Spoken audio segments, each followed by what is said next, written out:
Bienvenidos a Recetas para un Mundo Mejor. Nos encontramos en Villa Jardín. Esto es Partido de Lanús, Julio.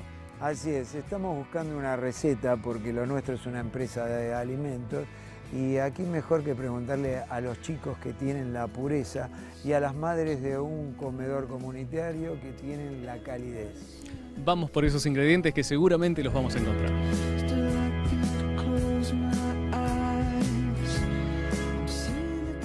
¿Es importante estudiar? Sí, ¿Por qué es importante estudiar?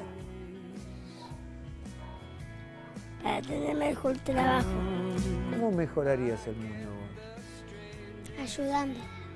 Ayudando, me encantó, me encantó. ¿Vos conocés una persona que ayude a los chicos? Sí, ¿Por acá, que ande por acá cerca? sí, Señalala y decí el nombre. Sonia. ¿Es bueno mentir? No, ¿Y por qué no es bueno mentir? bueno, porque después se descubre todo. ¿Te acordás algún otro momento que ayudaste a alguien? A mi mamá, ¿A tu mamá?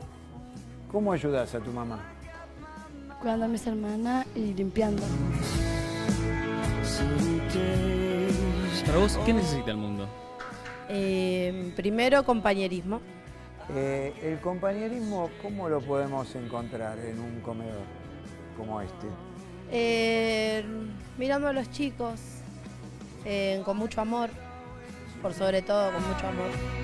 Ayudás acá en el comedor, ese es un gran ingrediente, pero necesitamos más ingredientes para nuestra receta, para mejorar el mundo.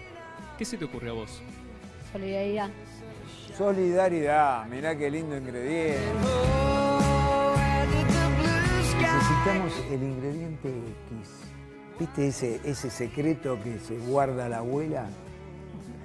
¿Cuál es ese ingrediente que no puede faltar en esa receta? El ingrediente es el amor.